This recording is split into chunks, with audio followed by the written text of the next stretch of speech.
গতকাল সন্ধ্যা ৬টায় প্রধান বিচারপতি প্রধান উপদেষ্টার বাসভবন যমুনায় গিয়ে ডক্টর ইউনূসের সাথে দেখা করেছেন। বাংলাদেশের ইতিহাসে এই ঘটনাটি বলা যায় এক ধরনের নজিরবিহীন, যে নির্বাহী বিভাগের প্রধানমন্ত্রী বা প্রধান উপদেষ্টা তারা বিচার বিভাগের প্রধান বিচারপতিকে এইভাবে ডেকেছেন। আমার মনে পড়ে না গত ২০-৩০ বছরে এরকম কোনো ঘটনা ঘটেছে। সুতরাং এটা ডেফিনেটলি আউট অফ নর্মস একটা ঘটনা, এটা প্রথা বিরোধী একটা ঘটনা। আমাদের প্রধান বিচারপতি বেসিক্যালি সাউথ আফ্রিকায় ছিলেন, তাকে সফর সংক্ষিপ্ত করে ফিরিয়ে আনা হয়েছে। তার মানে এটা খুব গুরুত্বপূর্ণ একটা বিষয় যে ডক্টর ইউনূস তাকে ডেকেছেন। এটার তাদের মধ্যে কি আলোচনা হয়েছে এ ব্যাপারে আমার দুটি সূত্র কিছু তথ্য দিয়েছে, তো এটা তো ভেরিফাই করার কোনো সুযোগ নাই। একটা হলো যে ৮ই অগস্ট যে ১০৬ অনুচ্ছেদ, সংবিধানের ১০৬ অনুচ্ছেদ অনুযায়ী রাষ্ট্রপতি সুপ্রিম কোর্টের কাছে যে রেফারেন্স চেয়েছিলেন, সেই রেফারেন্সের বৈধতা বা সত্যতা নিয়ে প্রশ্ন উঠেছে। এই প্রসঙ্গে ডক্টর ইউনূস প্রধান বিচারপতিকে জেনেছিলেন যে এই যে অবস্থাটা এখন সৃষ্টি হয়েছে, যে এই রেফারেন্স এইটার ভ্যালিডিটি অ্যাকসেপ্টেবল হচ্ছে না, এটা সত্য মিথ্যা হলে এটার কি সমস্যা হতে পারে, তো সেই বিষয়ে তিনি প্রধানত আলাপ করেছেন। তবে আমি একটু ১০৬ ধারাটা একটু আপনাদের পড়ে শোনাতে চাই, যে গণপ্রজাতন্ত্রী বাংলাদেশ সংবিধানের ৬ষ্ঠ ভাগের প্রথম পরিচ্ছেদের ১০৬ ধারা, যদি কোনো সময় রাষ্ট্রপতির নিকট প্রতীয়মান হয় যে আইনের এইরূপ কোন প্রশ্ন উত্থাপিত হইয়াছে বা উত্থাপনের সম্ভাবনা দেখা দিয়াছে, যাহা এমন ধরনের ও এমন জনগুরুত্ব সম্পন্ন যে সেই সম্পর্কে সুপ্রিম কোর্টের মতামত গ্রহণ করা প্রয়োজন, তাহা হইলে তিনি প্রশ্নটি আপিল বিভাগের বিবেচনার জন্য প্রেরণ করিতে পারিবেন এবং উক্ত বিভাগ স্বীয় বিবেচনায় উপযুক্ত শুনানির পর প্রশ্নটি সম্পর্কে রাষ্ট্রপতিকে স্বীয় মতামত জ্ঞাপন করিতে পারিবেন। সো এখানে রাষ্ট্রপতি মনে করবেন, সেটি আপিল বিভাগে পাঠাবেন, আপিল বিভাগ আবার স্বীয় বিবেচনায় উপযুক্ত শুনানি করবেন, তারপর রাষ্ট্রপতিকে স্বীয় মতামত দেবেন। তো এখন আমরা ওই ৮ই অগস্ট আমাদের বিচারপতিরা কোথায় অবস্থান করছিলেন, এদিকে ক্যান্টনমেন্টে কারা অবস্থান করছিলেন, সেই তালিকায় দেখা যাচ্ছে প্রধান বিচারপতি এবং আরেকজন আপিল বিভাগের বিচারপতি দুজনই ক্যান্টনমেন্টে ছিলেন। তো এই বিষয়ে কিছুটা কনফিউশন দেখা দিয়েছে এবং এই বিচারপতিরা যদি কোনো রেফারেন্স দিয়ে থাকেন সরাসরি রাষ্ট্রপতিকে দিয়েছেন কিনা, বা রাষ্ট্রপতি তাদের কাছে চেয়েছেন নাকি আইন মন্ত্রণালয়ের মাধ্যমে চেয়েছেন, এই বিষয়গুলো একটু খোলাসা করা দরকার। তো এই অবস্থায় ডক্টর ইউনূস প্রধান বিচারপতিকে তার বাসভবনে ডেকেছিলেন এবং এই যে সুপ্রিম কোর্ট যে রেফারেন্সটা দিয়েছিলেন, সেই রেফারেন্সে কিন্তু সুপ্রিম কোর্ট স্পষ্ট বলেছিল যে জরুরি প্রয়োজনে রাষ্ট্রের নির্বাহী কার্য পরিচালনার নিমিত্তে এই অন্তর্বর্তীকালীন সরকার দায়িত্ব পালন করবেন। মানে যেহেতু সংবিধানে অন্তর্বর্তীকালীন সরকার বলে কিছু নেই, সুতরাং তাদের টার্মস অফ রেফারেন্সটা ঠিক করে দিয়েছিল যে তারা কি কাজ করবে। কিন্তু দেখা গেছে যে ডক্টর ইউনূস সংস্কার করার কথা বলছেন, বিচারের কথা বলছেন, নির্বাচনের কথা বলছেন, কিন্তু যে রেফারেন্স এর ভিত্তিতে তারা কাজ করছে সেখানে শুধু রুটিন ওয়ার্ক করার কথা বলা হয়েছে এবং জরুরি প্রয়োজনে।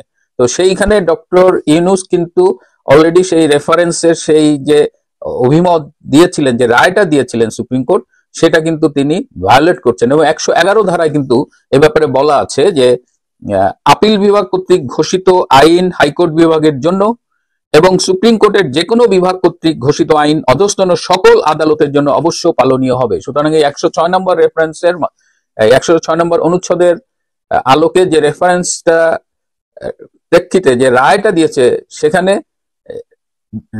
ডেইলি রুটিন ওয়ার্ক করার জন্য ডক্টর ইউনূসকে বলা হয়েছে, কিন্তু ডক্টর ইউনূস সেটা ভায়োলেট করেছে। সুতরাং তিনি সংবিধানের এই অনুচ্ছেদ ভায়োলেট করেছেন, যেটা একটি অপরাধ। এটি প্রধান বিচারপতি তাকে স্মরণ করিয়ে দিয়েছেন এবং এই যে করিডোর দিচ্ছেন, বন্দর দিচ্ছেন, এইগুলো সব তার এখতিয়ার বহির্ভূত, and he cannot do this. তো এইগুলো নিয়েই মূলত কথা হয়েছে।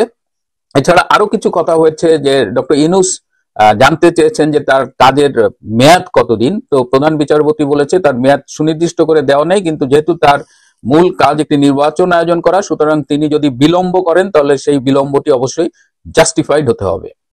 এছাড়াও ডক্টর ইউনূস তার কাছে এই জুলাই ঘোষণার প্রেক্ষিতে সংবিধান অকার্যকর হয়ে যাবে কিনা, রাষ্ট্রপতি সেনাপ্রধানের পদ বিলুপ্ত হবে কিনা, এই বিষয়েও তার মতামত গ্রহণ করেন এবং প্রধান বিচারপতি স্পষ্ট করে জানিয়ে দেন যে এই ধরনের কোনো প্রভিশন সংবিধানে নেই এবং এ ধরনের কোনো উদ্যোগ নেওয়া হলে দেশে একটি সাংবিধানিক নৈরাজ্য দেখা দেবে এবং তার ফলাফল বা তার কনসিকুয়েন্সেস অনেক কিছুই হতে পারে, এবং সেক্ষেত্রে হয়তো যা যা ঘটতে পারে সে অনেক কিছুই ডক্টর ইউনূসের পক্ষে যাবে না বলে তিনি ডক্টর ইউনূসকে সতর্ক করে দেন।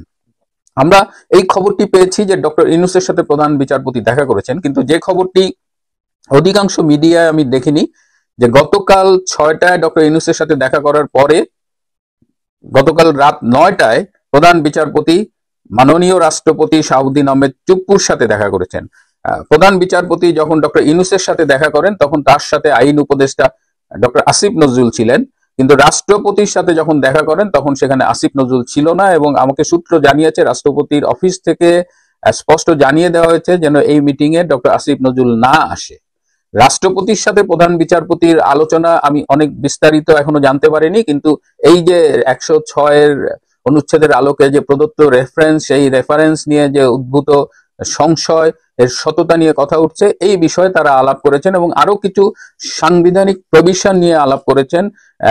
ডক্টর ইউনূস কিন্তু জানতে চেয়েছিলেন যে তিনি যদি চলে যান তাহলে কি হবে, তিনি যদি হঠাৎ করে চলে যান। তো প্রধান বিচারপতি বলেছেন যে if you wants to go or leave he can, সেক্ষেত্রে তারা একটা পথ খুঁজে বাইর করতে পারবে সংবিধানের আলোকে, সুতরাং তার চলে যাওয়ার ব্যাপারে কোনো বাধা নেই। কিন্তু রাষ্ট্রপতির সাথে তার আলোচনা বেসিক্যালি ওই 106 রেফারেন্স 8ই অগস্ট ওইটার ঘটনা, এবং ওইখানে রাষ্ট্রপতি যে স্টেপ গুলো নিয়েছিল ওইগুলো কি লিগাল ছিল কিনা, লিগাল স্টেপস ফলো করা হয়েছিল কিনা, এবং এখন যদি কোনো কারণে প্রমাণিত হয় যে ওইগুলো লিগাল স্টেপস গুলো ঠিকমতো ফলো করা হয়নি বা ওইটা লিগাল জাস্টিফিকেশন, এথিক্যাল জাস্টিফিকেশন, এসব নিয়ে প্রশ্ন করা হয়, এবং তাতে যদি দেখা যায় যে এই রেফারেন্সের আলোকে প্রদত্ত রায় এর প্রক্রিয়াগত জটিলতা আছে, সেই ক্ষেত্রে কি হবে, সেই ক্ষেত্রে রাষ্ট্রপতির ভূমিকা কি হবে, এবং বর্তমান দেশে যে নৈরাজ্য চলছে সেই নৈরাজ্যে কি হতে পারে, জুলাইয়ের সাংবিধানিক মানে বিপ্লবী সরকার ঘোষণা, জুলাই ঘোষণা বলে যে সাংবিধানিক একটা সংকটের আওয়াজ তোলা হচ্ছে, সেক্ষেত্রে কি ভূমিকা রাখতে পারে, এই সব নিয়ে বিস্তারিত আলাপ করা হয়। প্রিয় বন্ধুরা, এইগুলো আমার দুটো সূত্র থেকে পাওয়া, আমি ভেরিফাই করতে পারিনি কারণ ভেরিফাই করার সুযোগ নেই, কিন্তু আমার কাছে মনে হচ্ছে যথেষ্ট যৌক্তিক। তো আজকে এই পর্যন্তই। তার আগে আজকে দুপুরের একটা ছোট্ট ঘটনা বলবো যেটা আমার কাছে খুব ভালো লেগেছে। আজকে ঢাকা থেকে এক ছোট ভাই ফোন করেছিল, সেই ছোট ভাই গিয়েছিল কারওয়ান বাজারে বাজার করতে, সেখানে গিয়ে দেখেন যে একটি বেল বিক্রেতা, ফলের দোকান, সেখানে তিনি বেল বিক্রি করেন। তিনি নরসিংদীর বেলাবো এলাকার অধিবাসী এবং তিনি বেল বিক্রি করেন। তিনি তার স্মার্টফোনটার সামনে রেখে তিনি রূপান্তরের সত্য আমার এই ইউটিউব প্রোগ্রামটা দেখছিলেন, এবং আমার ছোট ভাই জিজ্ঞেস করলো যে চাচা আপনি কি দেখেন, বলে এই অনেকেই তো ইউটিউব করে কিন্তু এই লোকটার কথাবার্তা শুনে একটু মনে হয় যে না উনি যুক্তি দিয়ে কথা বলেন।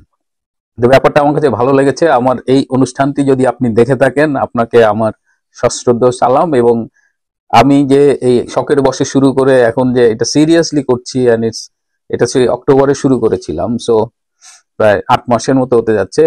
All credit goes to you my viewers, my audience. তো সবাইকে অনেক ধন্যবাদ। ভালো থাকবেন, সুস্থ থাকবেন, তার চেয়েও জরুরি হলো নিরাপদে থাকবেন, আর একটু চোখ কান খোলা রাখবেন। এই সামনের দিনগুলো অনেক ঘটনাবহুল হওয়ারই কথা।